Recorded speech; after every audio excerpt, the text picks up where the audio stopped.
ದೇವರೇ ಕಾಪಾಡು ನೀನಲ್ಲಿ, ಕೈಯನ್ನು ಬಿಡದಂತೆ ನಮ್ಮನ್ನಿಲ್ಲಿ.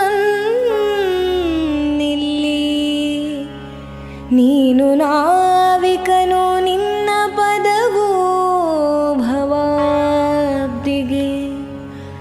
ಒಂದು ಆವಿಯ ಮಹತ್ತಾದ ನಾವೇ.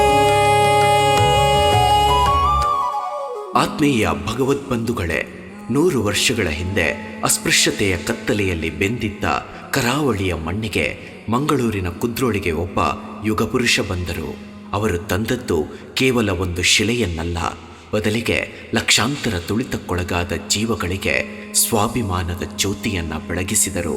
1912 ಫೆಬ್ರವರಿ 21 ಹಿಂದುಳಿದ ವರ್ಗದ ಪಾಲಿಗೆ ಹೊಸ ಜನ್ಮದಿನ. ಅಂದು ಬ್ರಹ್ಮಶ್ರೀ ನಾರಾಯಣ ಗುರುದೇವರು ಶಿವಲಿಂಗ ಪ್ರತಿಷ್ಠಾಪಿಸುವ ಮೂಲಕ ಸಮಾಜದ ಸಂಕೋಲೆಯನ್ನು ಮುರಿದರು. ಆ ಪವಿತ್ರ ಘಟನೆಯ ಸ್ಮರಣೆಯೇ ಈ ಕುದ್ರೋಳಿ ತೀರ್ಥಾಟನೆ. ನಮ್ಮ ನಡೆ ಶ್ರೀ ಗುರುವಿನೆಡೆ. ಗುರುದೇವರ ಪಾದಸ್ಪರ್ಶದಿಂದ ಪಾವನವಾದ ಆ ಮಣ್ಣಿಗೆ ನಾವು ಮರಳುತ್ತಿದ್ದೇವೆ. ಇದು ಬರೀ ನಡಿಗೆಯಲ್ಲ, ಅಂತರಾತ್ಮದ ಜಾಗೃತಿಯ ಪಯಣ. ಮನವ ತೊಳೆದು ಬನ್ನಿ. ಕಾಮ ಕ್ರೋಧ ಕಲ್ಮಶವನ್ನು ಅಳಿಸಿ ವಾಕ್ಶುದ್ಧಿ, ಮನಃಶುದ್ಧಿ ಮತ್ತು ಕರ್ಮಶುದ್ಧಿ ಎಂಬ ತ್ರಿಶುದ್ಧಿಯೊಂದಿಗೆ ಸಾಗೋಣ. ಬೆಳಕಾಗಿ ಬನ್ನಿ. ವಿದ್ಯೆಯಿಂದ ಸ್ವತಂತ್ರರಾಗಿ, ಸಂಘಟನೆಯಿಂದ ಬಲಿಷ್ಠರಾಗಿ ಎನ್ನುವ ಗುರುವಿನ ಮಂತ್ರವನ್ನು ಬದುಕಿನ ಉಸಿರಾಗಿಸೋಣ. ಒಂದಾಗಿ ಬನ್ನಿ. ಜಾತಿ ಮತಗಳ ಬೇಲಿಯನ್ನು ದಾಟಿ ಒಂದೇ ಜಾತಿ, ಒಂದೇ ಧರ್ಮ, ಒಂದೇ ದೇವರು ಎನ್ನುವ ವಿಶ್ವ ಪ್ರೇಮದ ಸಾಕ್ಷಿಗಳಾಗಿ ಹೆಜ್ಜೆಯನ್ನು ಹಾಕೋಣ. ದೇಗುಲದ ಬಾಗಿಲು ನಮಗಿಲ್ಲ ಎಂದವರಿಗೆ ದೇಗುಲವನ್ನೇ ಸೃಷ್ಟಿಸಿಕೊಟ್ಟ ಕರುಣಾಮಯಿ ನಮ್ಮ ಗುರು.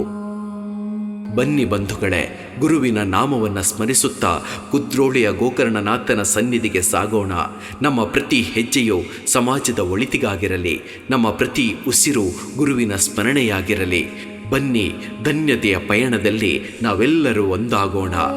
ನೀನು ತಾನೇ ಸೃಷ್ಟಿಯು, ಸೃಷ್ಟಿಕರ್ತನು, ಸೃಷ್ಟಿಜಾಲವು, ಸೃಷ್ಟಿಗೆ ಸಾಮಗ್ರಿಯಾದದ್ದು ಕೂಡ ನೀನೇ ಅಲ್ಲವೇ?